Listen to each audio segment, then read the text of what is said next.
ರಾಜ್ಯ. ನೀವ್ ಹೇಗೆ ವಿಶ್ವ ದರ್ಶನ ಶಿಕ್ಷಣ ಸಮೂಹಕ್ಕೆ ಕಾಲಿಟ್ರಿ? Very good question madam. ನಾನು ಬೇಸಿಕಲಿ ಚಿಕ್ಕವನಿಂದ ತುಂಬಾ ಓದೋ ಹುಚ್ಚು ನನಗೆ. ಇದೇ ರೀತಿ ಫೇಸ್ಬುಕ್ಗಳಲ್ಲೂ ಬರುವಂತ ಆರ್ಟಿಕಲ್ಗಳನ್ನ ಓದ್ತಿದ್ದೆ, ನ್ಯೂಸ್ ಪೇಪರ್ಗಳಲ್ಲಿ ಬರುವಂತ ಆರ್ಟಿಕಲ್ಗಳನ್ನ ಓದ್ತಿದ್ದೆ.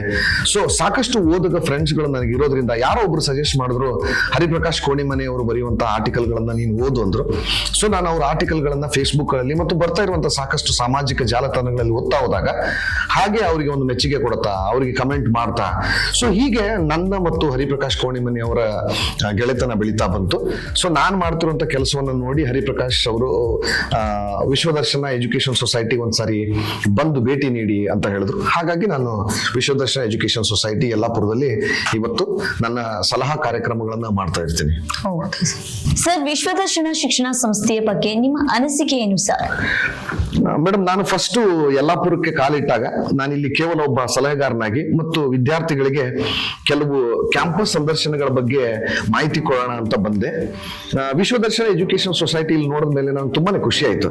ಯಾಕಂದ್ರೆ ಇಲ್ಲಿ ಒಂದೇ ಒಂದು ಕ್ಯಾಂಪಸ್ ನಲ್ಲಿ ಸ್ಕೂಲ್ ಇದೆ, PUC ಇದೆ, BCA ಕಾಲೇಜ್ ಇದೆ, B.Ed ಕಾಲೇಜ್ ಇದೆ, ಮುಂದೆ MCA ಮಾಡುವಂತ ಪ್ಲಾನ್ ಅನ್ನು ಇವರು ಇಟ್ಕೊಂಡಿದ್ದಾರೆ.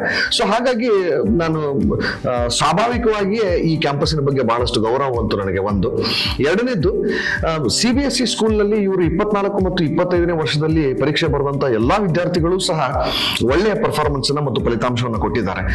ಅದರಲ್ಲಿ ಮುಖ್ಯವಾದದ್ದು ಏನಪ್ಪಾ ಅಂದ್ರೆ, ಪ್ರತಿಶತ 40 ವಿದ್ಯಾರ್ಥಿಗಳು ಡಿಸ್ಟಿಂಕ್ಷನ್ ಅಲ್ಲಿ ಪಾಸ್ ಆಗಿ 50% ವಿದ್ಯಾರ್ಥಿಗಳು ಫಸ್ಟ್ ಕ್ಲಾಸ್ ನಲ್ಲಿ ಪಾಸ್ ಆಗಿದ್ದಾರೆ. ಈ ರಾಜ್ಯಕ್ಕೆ ಮೊದಲು ಬಂದಂತಹ ವಿದ್ಯಾರ್ಥಿ 497 ಮಾರ್ಕ್ಸ್ ಗಳನ್ನ 500ರಲ್ಲಿ ಪಡೆದಿದ್ದಾನೆ. So this is something very amazing. So ನಾನು ಅದನ್ನ ನೋಡಿದಾಗಲೇ ನನಗೆ ಅನಿಸ್ತು, ಬಹಳಷ್ಟು ಶೈಕ್ಷಣಿಕಕ್ಕೆ ಇಲ್ಲಿ ಒತ್ತು ಕೊಡ್ತಾ ಇದ್ದಾರೆ ಅಂತ ಅನಿಸುತ್ತೆ. ಕಮಿಂಗ್ ಬ್ಯಾಕ್ ಟು PUCಗೆ, PUC ನಲ್ಲಿ ನೋಡಿ ಸೈನ್ಸ್ ಇದೆ, ಕಾಮರ್ಸ್ ಇದೆ. ಇವರಲ್ಲಿ PUC ಸೈನ್ಸ್ ಒಂದು ಒಳ್ಳೆ ಕಾಲೇಜ್ ಅಂತ ಅನಿಸ್ಕೋಬೇಕು ಅಂತಂದ್ರೆ ಆ ಕಾಲೇಜು ಯಾವಾಗ್ಲೂ ಸಹ ಮಕ್ಕಳ ಭವಿಷ್ಯ ಸಲುವಾಗಿ ಯಾವ ರೀತಿ ಸಪೋರ್ಟ್ ಮತ್ತು ಅವ್ರಿಗೆ ಯಾವ ರೀತಿ ಎನ್ಕರೇಜ್ಮೆಂಟ್ ಕೊಡ್ತಾ ಇದೆ ಅನ್ನೋದು ತುಂಬಾ ಮ್ಯಾಟರ್ ಆಗುತ್ತೆ. ಸೊ ನಾನು ಯಾವಾಗ ಇವ್ರ ಜೊತೆ ಮಾತಾಡ್ತಾ ಹೋದ್ನೋ ನನಗೆ ಕಂಡ್ಕೊಂಡಿದ್ದೇನಪ್ಪಾ ಅಂದ್ರೆ, ಇವರು PUC ಫಸ್ಟ್ ಸೈನ್ಸ್ ವಿದ್ಯಾರ್ಥಿಗಳಿಗೇನೆ JEE ಮತ್ತು NEET ಗಳನ್ನ ಕೋಚಿಂಗ್ ಕೊಡಕ್ ಶುರು ಮಾಡ್ತಾರೆ. ಸೆಕೆಂಡ್ PUC ನಲ್ಲಿ ಇರುವಂತಹ ವಿದ್ಯಾರ್ಥಿಗಳಿಗೆ ಕೊಟ್ಟಂತಹ NEET ಮತ್ತು JEE ಕೋರ್ಸ್ನೇ ಸ್ವಲ್ಪ ಒತ್ತು ಕೊಟ್ಟು ಎಕ್ಸಾಮ್ ನಲ್ಲಿ ಯಾವ ರೀತಿ ಬರಿಬೇಕು ಅನ್ನುವಂತಹ ಕೆಲವು ಕೌಶಲ್ಯಗಳನ್ನ ಹೇಳ್ಕೊಡ್ತಾ ಹೋಗ್ತಾರೆ. ಇದು ಕೇವಲ ಸೈನ್ಸ್ ಬಗ್ಗೆ ಅಷ್ಟೇ ಅಲ್ಲ, ಕಾಮರ್ಸ್ಗೆ ಬಂದಾಗ CA, CPT ಮತ್ತು CMO ಈ ರೀತಿಯಾದಂತಹ ಹೊಸ ಹೊಸ ಕೋರ್ಸ್ಗಳ ಬಗ್ಗೆ ವಿದ್ಯಾರ್ಥಿಗಳಿಗೆ ಮಾಹಿತಿ ಕೊಡೋದಷ್ಟೇ ಅಲ್ಲದೆ ಅವರಿಗೆ ಯಾವ ರೀತಿ ಕರಿಯರ್ ಗಳನ್ನ ನೀವು ಚೂಸ್ ಮಾಡಬೇಕು ಅನ್ನುವಂತಹ ಸಲಹೆಗಳನ್ನ ಮತ್ತೆ ಸಾಕಷ್ಟು ಎನ್ಕರೇಜ್ಮೆಂಟ್ ಗಳನ್ನ ಕೊಡ್ತಾ ಹೋಗ್ತಾರೆ.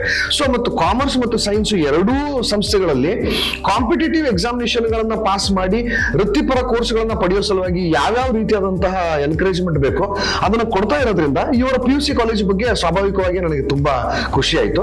ಅದ್ರ ಜೊತೆಗೆ ನಾನು ಇಲ್ಲಿ B.Ed ಕಾಲೇಜಿನ ವಿದ್ಯಾರ್ಥಿಗಳನ್ನು ನೋಡಿದೆ. B.Ed ಕಾಲೇಜಿನಲ್ಲಿ ಕೇವಲ ಏನ್ ಹೇಳ್ತೀರಾ ತರಗತಿ ಕ್ಲಾಸ್ಗಳು ಅಷ್ಟೇ ಅಲ್ಲ, ಇಲ್ಲಿನ B.Ed ವಿದ್ಯಾರ್ಥಿಗಳು ಸುತ್ತಮುತ್ತಲಿನ ಸ್ಕೂಲ್ಗಳಿಗೆ ಹೋಗ್ತಾರೆ, ಅಲ್ಲಿ ಪ್ರಾಕ್ಟೀಸಿಂಗ್ ಕ್ಲಾಸ್ಗಳನ್ನ ತಗೊಳ್ತಾರೆ. ಅದಷ್ಟೇ ಅಲ್ಲ, ಅವರು ವಾಪಸ್ ಬಂದ ಮೇಲೆ ಅವರು ಕೊಟ್ಟಂತ ಪ್ರಾಕ್ಟೀಸಿಂಗ್ ಕ್ಲಾಸ್ಗಳನ್ನ ರೆಕಾರ್ಡ್ ಮಾಡಿ ನುರಿತ ಶಿಕ್ಷಕರು ಅವರಿಗೆ ಯಾವ ರೀತಿ ಕಲಿಸ್ಬೇಕು, ನಿಮ್ಮ ಬಾಡಿ ಲ್ಯಾಂಗ್ವೇಜ್ ಯಾವ ರೀತಿ ಇರಬೇಕು, ನಿಮ್ಮ ವಾಯ್ಸ್ ಮಾಡ್ಯುಲೇಷನ್ ಯಾವ ರೀತಿ ಇರಬೇಕು ಅಂತ ಹೇಳ್ತಾ ಹೋಗ್ತಿದ್ರು. ಸೊ ಅದನ್ನ ನೋಡಿ ನನಗೆಲ್ಲ ಒಂದ್ ಕಡೆ B.Ed ಕಾಲೇಜು ತುಂಬಾನೇ ಪ್ರಾಕ್ಟಿಕಲ್ ಆಗಿ ಇವರು ಶಿಕ್ಷಣ ಕೊಡ್ತಾರೆ ಅಂತ ಅನ್ನಿಸ್ತು. ಕಮಿಂಗ್ ಬ್ಯಾಕ್ ಟು ನಿಮ್ದೇ ವಿಜಯ ಸಂಕೇಶ್ವರ ಮೀಡಿಯಾ ಸ್ಕೂಲ್ಗೆ ಬಂದಾಗ ನಿಮ್ ವಿದ್ಯಾರ್ಥಿಗಳನ್ನ ನಾನು ನೋಡ್ತೀನಿ. ಇವರು ಕೇವಲ ಕಲಿಯೋದಷ್ಟೇ ಅಲ್ಲ, ನಾನು ನೀವು ಈಗ ಮಾತಾಡ್ತಾ ಇರುವಂತಹ ಈ ಒಂದು ಇಂಟರ್ವ್ಯೂನು ಸಹ ಇಲ್ಲಿ ಕಲಿತಾ ಇರುವಂತ ವಿದ್ಯಾರ್ಥಿಗಳೇ ಶೂಟ್ ಮಾಡಿ, ಇವರೇ ಎಡಿಟ್ ಮಾಡಿ, ಇವರೇ ಇದನ್ನ ಸ್ಕ್ರಿಪ್ಟ್ ಮಾಡಿ ಇಷ್ಟು ಚೆನ್ನಾಗಿ ಮಾಡ್ತಾ ಇರೋದು ನೋಡಿದ್ರೆ ಎಲ್ಲ ಒಂದ್ ಕಡೆ ವಿಶ್ವದರ್ಶನ ಎಜುಕೇಶನ್ ಸೊಸೈಟಿ ಅನ್ನುವಂತಹ ಈ ಒಂದು ಎಜುಕೇಶನ್ ಗ್ರೂಪ್ ಸಾಕಷ್ಟು ಎಜುಕೇಶನ್ ಅನ್ನ ಪ್ರಾಕ್ಟಿಕಲಿ ಓರಿಯೆಂಟೆಡ್ ಆಗಿ ಕಲಿಸ್ತಾರೆ ಅಂತ ನನಗನ್ಸುತ್ತೆ. ನಾನು ಸ್ವಾಭಾವಿಕವಾಗಿ ಅವ್ರಿಗೆ ಒಂದು ಕ್ವಶನ್ ಕೇಳಿದೆ, ಸರ್ ಇಲ್ಲಿ ಯಾವ್ಯಾವ ಭಾಗದ ವಿದ್ಯಾರ್ಥಿಗಳು ನಿಮ್ಮಲ್ಲಿ ಕಲಿತಾರೆ ಅಂದಾಗ ಅವ್ರು ನನಗೆ ಹೇಳಿದಂತ ಒಂದು ಮಾತು ತುಂಬಾ ಆಶ್ಚರ್ಯ ಅನಿಸ್ತು. ನೋಡಿ, ಇಲ್ಲಿ ಯಲ್ಲಾಪುರ ಆದ್ರೂ ಸಹ ಹುಬ್ಬಳ್ಳಿ, ಧಾರವಾಡ ಎಲ್ಲಾ ಭಾಗಗಳಿಂದಲೂ ಇಲ್ಲಿ ವಿದ್ಯಾರ್ಥಿಗಳು ಬರ್ತಾರೆ. ಈ ಕಡೆ ಕೆಳಗಡೆ ಕರಾವಳಿಯಿಂದನೂ ಜನ ಬರ್ತಾ ಹೋಗ್ತಾರೆ. ಸೊ ಯಾಕೆ ಈ ಯಲ್ಲಾಪುರದ ಸಂಸ್ಥೆಗೆ ಸುತ್ತಮುತ್ತಲಿನ ಭಾಗದ ಜನ ಬರ್ತಾರೆ ಅಂತಂದ್ರೆ, ಯಲ್ಲಾಪುರ ಅನ್ನುವಂತ ಒಂದು ಊರು ಇದು ಉತ್ತರ ಕರ್ನಾಟಕಕ್ಕೂ ಜೊತೆಗೆ ಕರಾವಳಿ ಕರ್ನಾಟಕಕ್ಕೂ ಜೊತೆ. ಸೊ ಇಲ್ಲಿ ಇಲ್ಲಿರುವಂತಹ ವಾತಾವರಣ, ಇಲ್ಲಿ ಸಿಗುವಂತಹ ಊಟ, ಇಲ್ಲಿ ಸಿಗುವಂತಹ ವ್ಯವಸ್ಥೆ ಯಾವುದು ಎಕ್ಸ್ಟ್ರೀಮ್ ಅಥವಾ ಅತಿರೇಕದಲ್ಲ. ಸೊ ಯಾವುದೇ ಭಾಗದ ವಿದ್ಯಾರ್ಥಿಯೂ ಸಹ ಯಲ್ಲಾಪುರಕ್ಕೆ ಬಂದಾಗ ಅವನು ಇಲ್ಲಿ ಚೆನ್ನಾಗಿ ಒಗ್ಗಿಕೊಂಡು ಚೆನ್ನಾಗಿ ಕಲಿಬಹುದು ಅನ್ನುವಂತ ಒಂದು ಸ್ಪೆಷಲ್ ಕ್ಯಾರೆಕ್ಟರ್ ಈ ವಿಶ್ವದರ್ಶನ ಎಜುಕೇಶನ್ ಸೊಸೈಟಿದು. ಹಾಗಾಗಿ ಬಹಳಷ್ಟು ಪ್ಲೇಸ್ ಗಳಿಂದ ಜನ ಇಲ್ಲಿ ಬರ್ತಾರೆ ಅಂತ ಹೇಳಿದ್ರು. ಸೊ ಮತ್ತೆ ತುಂಬಾ ಇಂಪಾರ್ಟೆಂಟ್ ಏನಪ್ಪಾ ಅಂದ್ರೆ, ಆ ರೀತಿ ಬಂದಂತ ಜನರ ಮಕ್ಕಳಿಗೆ ಅವ್ರಿಗೆ ವಿದ್ಯಾರ್ಥಿ ಕೊಡಬೇಕು ಅನ್ನೋದಕ್ಕೆ ಆ ರೀತಿ ಬೇರೆ ಬೇರೆ ಭಾಗಗಳಿಂದ ಬಂದಂತಹ ಮಕ್ಕಳನ್ನ ಇವರು ಹಾಸ್ಟೆಲ್ ಇಡ್ತಾರೆ. ಹಾಸ್ಟೆಲಿನ ಬಗ್ಗೆ ನನಗೆ ತುಂಬಾ ಖುಷಿ ಕೊಟ್ಟಂತ ವಿಷಯ ಏನಂದ್ರೆ, ಗಂಡು ಮಕ್ಕಳ ಹಾಸ್ಟೆಲಿಗೆ ಇವರು ಸಂಸ್ಕಾರ ಅಂತ ಹೆಸರಿಟ್ಟಿದ್ದಾರೆ ಮತ್ತು ಹೆಣ್ಣು ಮಕ್ಕಳ ಹಾಸ್ಟೆಲಿಗೆ ಇವರು ಸಂಸ್ಕೃತಿ ಅಂತ ಹೆಸರಿಟ್ಟಿದ್ದಾರೆ. ನಾನು ಅವ್ರನ್ನ ಕೇಳಿದೆ, ಸರ್ ಯಾಕೆ ಸಂಸ್ಕಾರ ಮತ್ತು ಸಂಸ್ಕೃತಿ ಅಂತ ಹೆಸರಿಟ್ಟಾಗ ಒಬ್ಬ ಹುಡುಗನ ಸಂಸ್ಕಾರವನ್ನ ಯಾವಾಗಲೂ ನಾವು ನೋಡ್ಬೇಕು ಮತ್ತು ಸಂಸ್ಕೃತಿಯನ್ನ ಎತ್ತಿ ಹಿಡಿಯೋಳು ಹೆಣ್ಣು ಅಂತ ಹೇಳಿದ್ರು. ಸೊ ಹಾಗಾಗಿ ಈ ಹಾಸ್ಟೆಲ್ ಹೆಸರುಗಳನ್ನು ಕೇಳಿದಾಗ ನಂಗೆ ತುಂಬಾ ಖುಷಿ ಆಯ್ತು. ಕೇವಲ ಶೈಕ್ಷಣಿಕ ವಿಷಯಕ್ಕೆ ಅಷ್ಟೇ ಗಮನ ಕೊಡದೇನೆ, ಒತ್ತು ಕೊಡದೇನೆ, ಬೆಳಗ್ಗೆ ಯೋಗ ಮತ್ತು ಸಾಯಂಕಾಲ ಕ್ರೀಡಾ ಚಟುವಟಿಕೆಗಳನ್ನ ನಡೆಸ್ತಾರೆ. ಪ್ಲಸ್ ಸಾಂಸ್ಕೃತಿಕ ಚಟುವಟಿಕೆಗಳನ್ನ ನೀವೇನ್ ಹೇಳ್ತಾರಲ್ಲ ಆ ರೀತಿ ಚಟುವಟಿಕೆಗಳಿಗೂ ಸಾಕಷ್ಟು ಒತ್ತು ಕೊಡ್ತಾರೆ. ಮಕ್ಕಳು ಇಲ್ಲಿ ಎಲ್ಲಾ ವಿಭಾಗಗಳಲ್ಲಿಯೂ ಸಹ ಪ್ರಬುದ್ಧರಾಗಿ ಬೆಳೀತಾ ಹೋಗ್ಬೋದು. ವಿಶ್ವದರ್ಶನ ಎಜುಕೇಶನ್ ಸೊಸೈಟಿಯಲ್ಲಿ ನಡೆಯುವಂತಹ ಕಾರ್ಯವನ್ನು ನಾನು ನೋಡ್ತಾ ಹೋದಾಗ ಮಕ್ಕಳು ಸರ್ವತೋಮುಖವಾಗಿ ಇಲ್ಲಿ ಬೆಳಿಬಹುದು ಅಂತ ನನಗನ್ಸುತ್ತೆ. ಸೊ ಈ ಸಂಸ್ಥೆಯ ಸ್ಪೆಷಾಲಿಟಿನೇ ಮಕ್ಕಳನ್ನ ಹೋಲಿಸ್ಟಿಕ್ ಆಗಿ ಡೆವಲಪ್ ಮಾಡುವಂತಹ ಒಂದು ಕೆಲಸ. ಸೊ ಹಾಗಾಗಿ ವಿಶ್ವದರ್ಶನ ಎಜುಕೇಶನ್ ಸೊಸೈಟಿ ನಂಗೆ ತುಂಬಾ ಖುಷಿ ಕೊಡುತ್ತೆ ಮೇಡಮ್. ಸರ್, ವಿಶ್ವದರ್ಶನ ಸಂಸ್ಥೆಯಲ್ಲಿ ನಿಮ್ಗೆ ಏನ್ ಸ್ಪೆಷಲ್ ಅನ್ನಿಸ್ತು ಸರ್? ವಿಶ್ವದರ್ಶನ ಸಂಸ್ಥೆನಲ್ಲಿ ನನಗೆ ಏನು ವಿಶೇಷ ಅನ್ನಿಸ್ತು ಅಂದ್ರೆ, ಈ ಸಂಸ್ಥೆಯ ಸಾಮಾಜಿಕ ಕಳಕಳಿ ಇದೆಯಲ್ಲ, ಅದು ತುಂಬಾ ಸ್ಪೆಷಲ್ ಅನ್ನಿಸ್ತು ನನಗೆ. ನಾವು ಯಾವಾಗ ಈ ಸಂಸ್ಥೆಯ ಅಧ್ಯಕ್ಷರ ಜೊತೆ ಮಾತಾಡಿದೆ, ಇಲ್ಲಿರುವಂತಹ ಫ್ಯಾಕಲ್ಟಿಗಳ ಜೊತೆ ನಾನು ಯಾವಾಗ ಕಾನ್ವರ್ಸೇಷನ್ಸ್ ಶುರು ಮಾಡಿದೆ, ಇಲ್ಲಿ ಕೆಲಸ ಮಾಡುವಂತ ಪ್ರತಿಯೊಬ್ಬ ವ್ಯಕ್ತಿಯೂ ಸಹ ಈ ಊರಿನ ಜನರ ಬಗ್ಗೆ, ಈ ಊರಿನ ಜನರ ಸಂಸ್ಕೃತಿ ಬಗ್ಗೆ, ಈ ಊರಿನ ವಿದ್ಯಾರ್ಥಿಗಳು ಬೇರೆ ಕಡೆಗಳಲ್ಲಿ ಹೋಗಿ ಅಭ್ಯಾಸ ಮಾಡಿ ವಾಪಸ್ ಬಂದಾಗ ಅವರಲ್ಲಿ ಆದಂತಹ ಬದಲಾವಣೆಗಳ ಬಗ್ಗೆ ಸಾಕಷ್ಟು ಮಾತಾಡ್ತಾರೆ. ಇವ್ರು ಏನ್ ಹೇಳಕ್ ಇಷ್ಟಪಡ್ತಾರಪ್ಪ ಅಂತಂತಂದ್ರೆ, ಎಲ್ಲೋ ಒಂದ್ ಕಡೆ ನಮ್ಮ ಸ್ವಂತ ಊರಿನ ಜನರು ಮೆಟ್ರೋಪಾಲಿಟನ್ ಸಿಟಿಗಳಿಗೆ ಹೋದಾಗ ನಮ್ಮ ಸ್ವಂತ ನೆಲಗಟ್ಟಿನ ವಿಚಾರಗಳನ್ನ ಸ್ವಲ್ಪ ಸಡಲ ಮಾಡಿಕೊಂಡು ನಮ್ಮ ಟ್ರೆಡಿಷನ್ಗಳನ್ನ ಅಥವಾ ನಮ್ಮ ಸಂಸ್ಕೃತಿಗಳನ್ನ ಅಥವಾ ನಮ್ಮ ಸಂಸ್ಕಾರವನ್ನ ಇವುಗಳನ್ನ ಮರಿತಾ ಇದ್ದಾರೆ ಅಂತ ಅವ್ರಿಗೆ ಅನ್ಸುತ್ತೆ. ಸೊ ಹಾಗಾಗಿ ಇವರು ಒಂದು ಸಂಸ್ಥೆ ಕಟ್ಟಬೇಕು ಅನ್ನೋದರ ಜೊತೆಗೆ ನಮ್ಮ ದೇಶದ ಮತ್ತು ಈ ನೆಲದ ಸಂಸ್ಕೃತಿನ ಸಂಸ್ಕಾರವನ್ನ ಉಳಿಸ್ಕೋಬೇಕು ಅನ್ನೋ ನಿಟ್ಟಿನಲ್ಲಿ ಬೇರೆ ಊರುಗಳಿಗೆ ಹೋಗಿ ಲಕ್ಷ ಕೊಟ್ಟು ಕಲಿಯುವಂತಹ ವಿದ್ಯಾಭ್ಯಾಸವನ್ನೇ ಅತಿ ಕಡಿಮೆ ಖರ್ಚಿನಲ್ಲಿ ಅಥವಾ ದರದಲ್ಲಿ ಇಲ್ಲಿಯ ಜನರಿಗೆ ಪ್ರೊವೈಡ್ ಮಾಡ್ತೀವಿ ಅಂತ ಏನ್ ಹೇಳ್ತಾರೋ ತುಂಬಾ ಸ್ಪೆಷಲ್ ಅನ್ಸುತ್ತೆ ನನಗೆ. ಸೊ ನಾನು ಆಗ್ಲೇ ಒಂದ್ಸಾರಿ ಹೇಳ್ದಂಗೆ ಅವರು ತಮ್ಮ ಹಾಸ್ಟೆಲ್ಗಳಿಗೆ ಇಟ್ಟಂತ ಹೆಸರುಗಳನ್ನು ನೋಡಿ ನನಗೆ ಅನ್ಸುತ್ತೆ ಇವ್ರು ಏನು ವಿಚಾರಗಳನ್ನ ಮಾಡ್ತಾ ಇದ್ದಾರೋ ಅದನ್ನಾಗ್ಲೇ ಕಾರ್ಯರೂಪಕ್ಕೆ ತಗೊಂಡು ಬರ್ತಾ ಇದ್ದಾರೆ.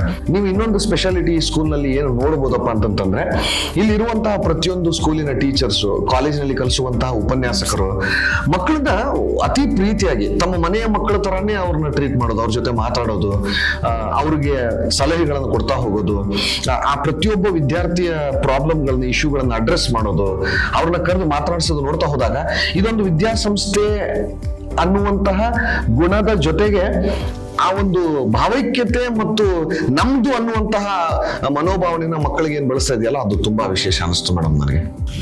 ಸರ್, ಈಗ ವಿಶ್ವದರ್ಶನ ಸಂಭ್ರಮ ನಡೀತು ಮೊನ್ನೆ. ವಿಶ್ವದರ್ಶನ ಸಂಭ್ರಮದ ಬಗ್ಗೆ ನಿಮ್ಮ ಅನಿಸಿಕೆ ಏನು ಸರ್? ನಿಮ್ಮ ಅಭಿಪ್ರಾಯ ಏನು? ಓಕೆ, ಯಾವುದೋ ಒಂದು ಸ್ಕೂಲು ವರ್ಷದ ಕೊನೆಗೆ ಒಂದು ವಾರ್ಷಿಕೋತ್ಸವ ಅಥವಾ ಆನ್ಯುವಲ್ ಡೇ ಅಂತ ಸೆಲೆಬ್ರೇಟ್ ಮಾಡ್ತಾರೆ. ಆದ್ರೆ ವಿಶ್ವದರ್ಶನದ ಸಂಭ್ರಮದ ಸ್ಪೆಷಾಲಿಟಿ ಏನಪ್ಪಾ ಅಂತಂದ್ರೆ, ಇದು ಊರ ಹಬ್ಬ, ಇದು ಸಂಸ್ಥೆಯ ಹಬ್ಬ ಅಲ್ಲ ಇದು.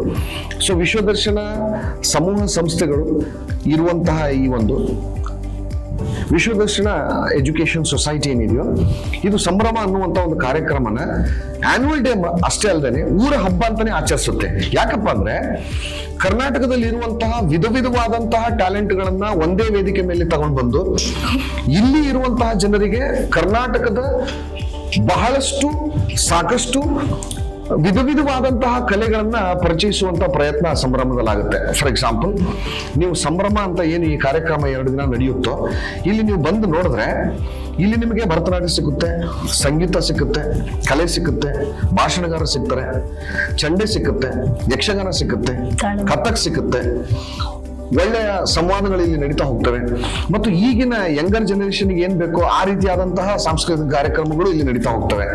ಸೊ ಸಂಭ್ರಮ ಅನ್ನೋದು ಈ ಊರಿನ ಒಂದು ದೊಡ್ಡ ಸೆಲೆಬ್ರೇಷನ್ ಅದು. ಸೊ ಈ ಸೆಲೆಬ್ರೇಷನ್ ನಡೀತಾ ಇರುವಾಗ ವಿದ್ಯಾಸಂಸ್ಥೆಯ ಮಕ್ಕಳು ಮತ್ತು ಇಲ್ಲಿರುವಂತಹ ಶಿಕ್ಷಕರು ಅಥವಾ ಪಾಲಕರು ಮಾತ್ರ ಅಲ್ಲದೇನೆ ಇಡೀ ಊರಿನ ಜನನೇ ಇಲ್ಲಿ ಸೇರ್ಕೊಂಡು ಕನ್ನಡ ಸಂಸ್ಕೃತಿ, ನಾಡು, ನುಡಿನ ಸೆಲೆಬ್ರೇಟ್ ಮಾಡ್ತಾರೆ. ಸೊ ಹಾಗಾಗಿ ಹೆಸರು ಸಂಭ್ರಮ ಅಂತ ಏನ್ ಇಟ್ಟಿದಾರೋ ಅದು ಬಹಳಷ್ಟು ಸಮಂಜಸ ಅಂತ ನನಗನ್ಸುತ್ತೆ. ಸೊ ಆ 2 ದಿನ ಪೂರ ಯಲ್ಲಾಪುರನೇ ತುಂಬಾ ಸಂಭ್ರಮದಿಂದ ವಿಜೃಂಭಿಸುತ್ತೆ ಮೇಡಮ್. ಅವತ್ತು ಸರ್, ವಿಶ್ವದರ್ಶನ ಸಂಸ್ಥೆಯಲ್ಲಿ ಆ ಹಬ್ಬನ ನಮ್ಮೂರ ಹಬ್ಬ ಅಂತ ಆಚರಿಸ್ತಾರೆ. ನಮ್ಮೂರ ಹಬ್ಬ ಅಂತ ಅವ್ರು ಆಚರಿಸೋಕೆ ಒಂದು ಏನು ಕಾರಣ? ಓಕೆ, ನಮ್ಮೂರ ಹಬ್ಬ ಅಂತ ಯಾಕೆ ಅಂತ ಕರೆಸ್ತಾರೆ ಅಂತಂದ್ರೆ ಇದು ಶಾಲೆಯ ಹಬ್ಬ ಅಲ್ಲ. ಇದು ಈ ಹಬ್ಬವನ್ನ ನೀವು ನೋಡಿದ್ರೆ ಅಥವಾ ಈ ಹಬ್ಬದಲ್ಲಿ ನೀವು ಭಾಗವಹಿಸಿದ್ರೆ ನಿಮ್ಗೆ ಏನ್ ಗೊತ್ತಾಗುತ್ತೆ ಅಂದ್ರೆ ಇದು ಸ್ಕೂಲಿನವರು ಮಾಡ್ತಾ ಇರುವಂತಹ ಹಬ್ಬ ಅನ್ನೋದು ಒಂದು ಸಣ್ಣ ಭಾಗ ಮಾತ್ರ. ಆದ್ರೆ ಕರ್ನಾಟಕದ ಕಲಾವಿದರು, ಕರ್ನಾಟಕದ ನೃತ್ಯಗಾರರು, ಕರ್ನಾಟಕದ ಸಂಗೀತಗಾರರು, ಕರ್ನಾಟಕದ ಮಾತುಗಾರರು ಅಥವಾ ಕರ್ನಾಟಕದ ನಾಡು, ನುಡಿ, ಸಂಸ್ಕೃತಿ ಅನ್ನೋದ ಎತ್ತಿ ಹಿಡಿಯುವಂತಹ ಸಾಕಷ್ಟು ಕಲಾವಿದರು ಇಲ್ಲಿ ಕ್ಯಾಂಪಸ್ಗೆ ಬರೋದ್ರಿಂದ ಊರಿನ ಜನರೇ ಇದನ್ನ ಸೆಲೆಬ್ರೇಟ್ ಮಾಡ್ತಾರೆ. ಸೊ ಹಾಗಾಗಿ ಇದಕ್ಕೆ ಸಂಭ್ರಮ ನಮ್ಮೂರ ಹಬ್ಬ ಅಂತ ಹೆಸರು ಬಂದಿದೆ. ವಿದ್ಯಾರ್ಥಿಗಳ ಭವಿಷ್ಯಗಳನ್ನ ರೂಪಿಸುವ ಕಾರ್ಯಕ್ರಮಗಳು ಏನಾದ್ರೂ ಇದೆಯಾ sir? School, college, BCA college, B.Ed college, MCA college, ಅದೇ ರೀತಿ ನಿಮ್ಮ ಜರ್ನಲಿಸಂ ಕಾಲೇಜಿನ ಎಲ್ಲ ವಿಭಾಗಗಳಲ್ಲೂ ನೀವು ನೋಡ್ತಾ ಹೋದಾಗ ಸ್ಕೂಲಿನ ವಿದ್ಯಾರ್ಥಿಗಳಿಗೆ ಮುಂದೆ CET ಬರೆಯೋದು ಅಥವಾ ಕಾಂಪಿಟೇಟಿವ್ ಎಕ್ಸಾಮಿನೇಷನ್ಗಳನ್ನ ಬರೆಯೋದನ್ನ ಸ್ಕೂಲ್ ಲೆವೆಲ್ ನಲ್ಲಿ ಇವರು ಟ್ರೈನ್ ಮಾಡ್ತಾ ಹೋಗ್ತಾರೆ. ಫಾರ್ ಎಕ್ಸಾಂಪಲ್ 7ನೇ ಕ್ಲಾಸ್, 8ನೇ ಕ್ಲಾಸ್, 9ನೇ ಕ್ಲಾಸ್ ಇರುವಾಗ್ಲೇನೆ NDA ಎಕ್ಸಾಮ್ಗಳನ್ನ ಯಾವ ರೀತಿ ಫೇಸ್ ಮಾಡಬೇಕು, IAS ಅಂದ್ರೆ ಏನು, IPS ಅಂದ್ರೆ ಏನು, IFS ಅಂದ್ರೆ ಏನು, ಈ ರೀತಿ ಮಾಹಿತಿಗಳನ್ನ ಇವರು 8, 9ನೇ ಕ್ಲಾಸ್ ನಲ್ಲಿ ಇರುವಾಗ್ಲೇನೆ ಕೊಡ್ತಾ ಹೋಗ್ತಾರೆ. ಸೆಕೆಂಡ್ PUC ನಲ್ಲಿ ವಿದ್ಯಾರ್ಥಿಗಳು ಕಾಮರ್ಸಿನವರು CA, CPT, CMO, CS ಈ ರೀತಿ ವೃತ್ತಿಪರ ಕೋರ್ಸ್ಗಳನ್ನ ಮಾಡ್ಕೋಬಹುದು. ಯಾಕಂದ್ರೆ ಇವರು ಇಲ್ಲಿ ಅದರ ಬಗ್ಗೆ ತರಬೇತಿ ನೀಡ್ತಾ ಇರ್ತಾರೆ. ಸೈನ್ಸ್ ವಿದ್ಯಾರ್ಥಿಗಳು JEE, NEET ಮತ್ತೆ KCET ಎಕ್ಸಾಮ್ಗಳಿಗೂ ತರಬೇತಿ ಕೊಡ್ತಾ ಹೋಗ್ತಾರೆ. ಸೊ ನೀವು ಸ್ಕೂಲು ಮತ್ತು PUC ಲೆವೆಲ್ ನಲ್ಲೂ ಸಹ ನೀವು ಮಕ್ಕಳ ಭವಿಷ್ಯಕ್ಕಾಗಿ ಮಾಡುವಂತ ಕಾರ್ಯಕ್ರಮಗಳನ್ನ ನೀವು ನೋಡ್ತೀರಾ. ನಾನು ಈಗಾಗಲೇ ಹೇಳದಂತೆ ಜರ್ನಲಿಸಂ ವಿದ್ಯಾರ್ಥಿಗಳು ತಮ್ಮ ಕೋರ್ಸಿನ ಮುಗಿದು ಮುಂದೆ ಮಾಧ್ಯಮಕ್ಕೆ ಹೋದಾಗ ಅವರಿಗೆ ಯಾವ್ಯಾವ ರೀತಿ ಕೌಶಲ್ಯಗಳು ಬೇಕು, ವಿಡಿಯೋಗ್ರಫಿ ಇರ್ಬೋದು, ಫೋಟೋಗ್ರಫಿ ಇರ್ಬೋದು, ಕಂಟೆಂಟ್ ರೈಟಿಂಗ್ ಇರ್ಬೋದು, ಎಡಿಟಿಂಗ್ ಇರ್ಬೋದು, ಅಥವಾ ಒಂದು ಮೀಡಿಯಾದಲ್ಲಿ ಒಬ್ಬ ವಿದ್ಯಾರ್ಥಿ ಒಳ್ಳೆಯ ಭವಿಷ್ಯನ ರೂಪಿಸಿಕೊಳ್ಳೋ ಸಲುವಾಗಿ ಬೇಕಾದಂತಹ ಎಲ್ಲಾ ಕಲೆಗಳನ್ನು ಇವರು ತಮ್ಮ ವಿದ್ಯಾರ್ಥಿಗಳಿಗೆ ಅವರು ಜರ್ನಲಿಸಂ ಮಾಡುವಾಗ್ಲೇನೆ ಕಲಿಸ್ತಾ ಹೋಗ್ತಾರೆ. ಎಲ್ಲಾ ವಿಭಾಗಗಳಿಗೂ ಪೂರ್ತಿ ತಯಾರಿ ಅಂದ್ರೆ ಮುಂಚೆನೆ ತಯಾರಿ ಇಲ್ಲೇ ಮಾಡ್ತಿದ್ರು. ಹೌದು, ಅವರು ಕಲಿತಾ ಇರುವಾಗ್ಲೇನೆ ಆ ತಯಾರಿ ಅವರು ಆಗ್ಲೇ ಶುರು ಮಾಡಿರ್ತಾರೆ. ಮತ್ತೆ B.Ed ಕಾಲೇಜುಗಳಿಗೆ ಬಂದಾಗ ಪ್ರಾಕ್ಟಿಕಲ್ ಕ್ಲಾಸ್ಗಳು ಅನ್ನೋದು ಕೇವಲ ಒಂದು ಶಿಷ್ಟಾಚಾರಕ್ಕಾಗಿ ಅಷ್ಟೇ ಅಲ್ಲ, ಪ್ರಾಕ್ಟಿಕಲ್ ಕ್ಲಾಸ್ಗಳನ್ನ ಇವರು ತಮ್ಮದೇ ಸ್ಕೂಲ್ ಇರೋದ್ರಿಂದ B.Ed ಕಲಿಯುವಂತ ವಿದ್ಯಾರ್ಥಿಗಳಿಗೆ ಆ ಸ್ಕೂಲ್ ನಲ್ಲಿ ಪ್ರಾಕ್ಟೀಸಿಂಗ್ ಕ್ಲಾಸ್ಗಳನ್ನ ತಗೊಳ್ತಾ ವಿಡಿಯೋಗ್ರಫಿ ಮಾಡ್ತಾರೆ. ಅವುಗಳನ್ನ B.Ed ಕ್ಲಾಸ್ ನಲ್ಲಿ ಪ್ಲೇ ಮಾಡ್ತಾರೆ.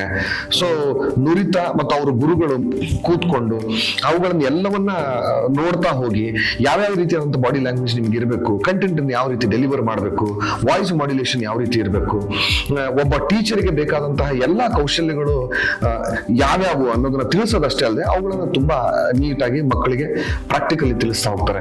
ಸೊ ನೀವು ಎಲ್ಲಾ ವಿಭಾಗಗಳು, ಅದು PUC ನಲ್ಲಿ ಇರ್ಬೋದು, ಸ್ಕೂಲ್ ನಲ್ಲಿ ಇರ್ಬೋದು, B.Ed ಅಲ್ಲಿ ಇರ್ಬೋದು, ಜರ್ನಲಿಸಂ ನಲ್ಲಿ ಇರ್ಬೋದು, ಅವರ ಭವಿಷ್ಯವನ್ನ ರೂಪಿಸಿಕೊಳ್ಳೋ ಸಲುವಾಗಿ ಬೇಕಾದಂತಹ ಎಲ್ಲಾ ಕೌಶಲ್ಯಗಳನ್ನ ಅವರು ಮಕ್ಕಳು ಕಲಿತಾ ಇರುವಾಗ್ಲೇನೆ ಕಲಿಸ್ತಾ ಹೋಗ್ತಾರೆ. ಸೊ ಹಾಗಾಗಿ ವಿಶ್ವದರ್ಶನ ಎಜುಕೇಶನ್ ಸೊಸೈಟಿನಲ್ಲಿ ಕಲಿಯುವಂತಹ ವಿದ್ಯಾರ್ಥಿಗಳು ತಮ್ಮ ಡಿಗ್ರಿ ಮುಗಿಸಿದ ಮೇಲೆ ಅಥವಾ ವಿದ್ಯಾಭ್ಯಾಸ ಮುಗಿಸಿದ ಮೇಲೆ ವಿಶೇಷವಾಗಿ ಅದಕ್ಕೆ ತರಬೇತಿ ಪಡಿಬೇಕು ಅಂತ ಏನಿಲ್ಲ. ಇಲ್ಲಿ ತರಬೇತಿ ಪ್ಲಸ್ ವಿದ್ಯಾಭ್ಯಾಸ ಎರಡು ಜೊತೆಗೇನೆ ಹೋಗುತ್ತೆ. ಸೊ ಇದು ವಿಶ್ವದರ್ಶನ ಎಜುಕೇಶನ್ ಸೊಸೈಟಿಯವರು ಮಕ್ಕಳ ಭವಿಷ್ಯಕ್ಕಾಗಿ ಮಾಡುವಂತಹ ಕಾರ್ಯಕ್ರಮಗಳು ಮೇಡಮ್. ಸರ್, ಈಗ 8th 9th 10th ಮಕ್ಕಳಿಗೆ ಪೂರ್ವ ತಯಾರಿ ಮಾಡಿಸ್ತಿದ್ದಾರೆ ಅಂತ ಹೇಳಿದ್ರಿ, ಮತ್ತೆ PUC ಮಕ್ಕಳಿಗೂ ಅದ್ರ ಬಗ್ಗೆ ಅಂದ್ರೆ ನೀಟು ಇದು ಅಂತ ಅದನ್ನ ಸುಮಾರು ಕಾರ್ಯಕ್ರಮ ಹೇಳಿದ್ರಿ, ಅದ್ರ ಬಗ್ಗೆ ಇನ್ನೊಂದು ಸ್ವಲ್ಪ ವಿವರಣೆ ಕೊಡ್ಬೋದಾ ಸರ್? ಓಕೆ, ಈಗ ಪ್ರತಿಯೊಬ್ಬ ಸೈನ್ಸ್ ಕಲಿಯುವಂತ ವಿದ್ಯಾರ್ಥಿ JEE, NEET ಗಳನ್ನ ಫೋಕಸ್ ಮಾಡ್ತಾ ಹೋಗ್ತಾನೆ. ಯಾಕಂದ್ರೆ ಮೆಜಾರಿಟಿ ಆಫ್ ಟೈಮ್ಸ್ ಒಬ್ಬ ವಿದ್ಯಾರ್ಥಿ ಒಬ್ಬ ಡಾಕ್ಟರ್ ಆಗ್ಬೇಕು ಅಥವಾ ಇಂಜಿನಿಯರ್ ಆಗ್ಬೇಕು ಅಂತ ಕಲಿತಾ ಹೋಗ್ತಾನೆ. ನಮ್ಮ ದೇಶದಲ್ಲಿ ಇರುವಂತಹ ಕಾಂಪಿಟೇಷನ್ ಅನ್ನ ನೀವು ನೋಡ್ತಾ ಹೋದಾಗ ಇದನ್ನ ಬಹಳ ಈಸಿಯಾಗಿ ನೀವು ಕ್ರ್ಯಾಕ್ ಮಾಡಬಹುದು ಅಂತ ನನಗೆ ಅನ್ಸೋದಿಲ್ಲ. ಇದಕ್ಕೆ ಸಾಕಷ್ಟು ಬದ್ಧತೆ ಬೇಕು, ಇದಕ್ಕೆ ಸಾಕಷ್ಟು ಡೆಡಿಕೇಶನ್ ಬೇಕು, ಇದಕ್ಕೆ ಬಹಳಷ್ಟು ಶ್ರದ್ಧೆ ಬೇಕು. ಸೊ ಇವ್ರು ಏನ್ ಮಾಡ್ತಾರೆ ಅಂದ್ರೆ PUC ಫಸ್ಟ್ ಇಯರ್ ಮುಗಿದ ತಕ್ಷಣನೇ PUC ಫಸ್ಟ್ ಇಯರ್ಗೆ ಸಂಬಂಧಪಟ್ಟಂತಹ ಕರಿಕಲಮ್ ಅನ್ನ CET ಕೋಚಿಂಗ್ ಅಥವಾ JEE ನೀಟ್ ಕೋಚಿಂಗ್ ಅನ್ನ ಒಂದ್ಸಾರಿ ಅಲ್ಲೇ ಮುಗಿಸ್ಬಿಡ್ತಾರೆ.